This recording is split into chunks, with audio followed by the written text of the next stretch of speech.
पुणे विमानतळावर 9 ठिकाणी केवळ इंडिगोचीच विमानं उभी असल्यानं इतर विमान कंपन्यांना याचा फटका बसलाय।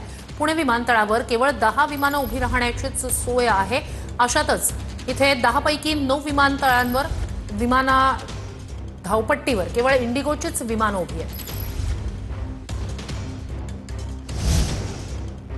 पुणे विमानतळावर विमानसेवा काही प्रमाणात खोळंबल्याचं चित्र। इंडिगोची विमानं उशिरानं असल्याचं प्रवाशांना सांगण्यात येत आहे। सकाळी 6 वाजताचं नागपूरला जाणारं विमानही उशिरानं आहे।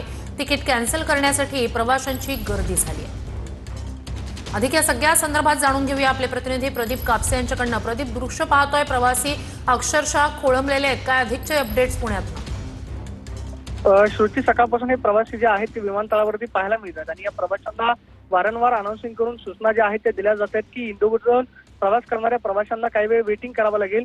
काही विमानं जे आहेत ते डिले दाखवले जात आहेत। पुण्याहून नागपूरला जाणारे जे विमान आहे ते सकाळी 6 वाजता निघणार होतं, मात्र ते विमान अजूनही निघालेलं नाही। त्यामुळं तिकीट कॅन्सल करण्यासाठी आपण पाहतो की तिकीट काउंटरवरती प्रवाशांची गर्दी जी आहे ती झालेली पाहायला मिळते।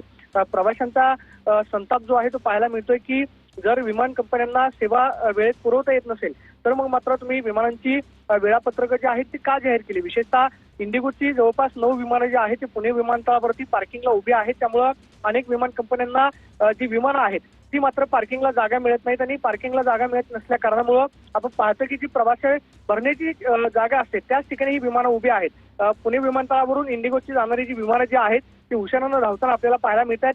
प्रवाशांची गर्दी आहे। कालपासून जवळपास 38 विमानं ही पुणे विमानतळावरून इंडिगोची रद्द करावी लागलेली होती। त्यामुळे प्रवाशांचा सुद्धा संताप जो आहे तो आपल्याला पाहायला मिळाला। मात्र सकाळपासूनच पहाटेपासून ही प्रवाशांची गर्दी जी आहे ती पुणे विमानतळावरती पाहायला मिळते। विशेषतः इंडिगोची विमानं जी आहेत ती उशिरानं धावत आहेत। पुण्याहून नागपूरला जाणारं जे विमान होतं अजूनही जागीच उभे असलेलं पाहायला मिळतं आणि विमान कंपन्यांकडून ही सेवा जी आहे ती उशिरा पुरवली जात असल्या कारणामुळे प्रवासी नक्कीच प्रदीप, ही अत्यंत महत्त्वाची घडामोड अपडेट्स घेत राहूच। इंडिगोची सेवा सलग 3ऱ्या दिवशी कोलमडलेली आहे। देशभरात 380हून अधिक उड्डाणं इंडिगोची रद्द झालेली आहेत। याचा मोठा फटका प्रवाशांना बसलाय। देशांतर्गत आणि आंतरराष्ट्रीय अशी 380हून अधिक इंडिगोची उड्डाणं रद्द झालेली आहेत। वैमानिकांच्या कमतरतेमुळे इंडिगोचं व्यवस्थापन कोलमडलेलं आहे। याचा मोठा फटका प्रवाशांना बसतोय। तर इंडिगोची सेवा सलग 3ऱ्या दिवशी कोलमडली आहे। ही दृश्य विमानतळावरची आपण पाहतोय।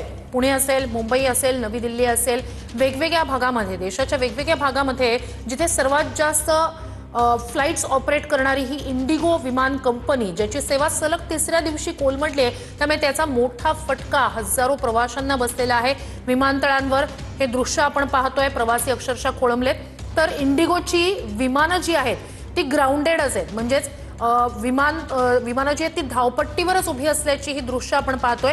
इंडिगोचं जे काही व्यवस्थापन आहे ते पूर्णपणे कोलमडलेलं आहे। डीजीसीएचे जे निर्देश होते क्रू मेंबर्स, पायलट यांच्या संदर्भातले, त्यानंतर हे व्यवस्थापन कोलमडले आणि इंडिगोचा या सगळ्या व्यवस्थापन कोलमडल्याचा फटका प्रवाशांना बसतोय। इंडिगोची विमानं धावपट्टीवरच उभी आहेत।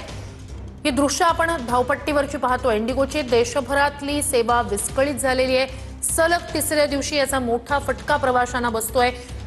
देशांतर्गत असेल किंवा आंतरराष्ट्रीय असेल, 380हून अधिक उड्डाणं इंडिगोची रद्द झाली आहेत, ज्यामुळे ठिकठिकाणी विमानतळांवर प्रवासी अक्षरशः खोळंबलेले आहेत। अनेकदा 2 तासानंतर, 3 तासांनंतर विमानं रद्द झाल्याची अनाउन्समेंट केली जाते। इंडिगोची सलग 3ऱ्या दिवशी सेवा कोलमडल्याचा मोठा फटका प्रवाशांना बसलाय।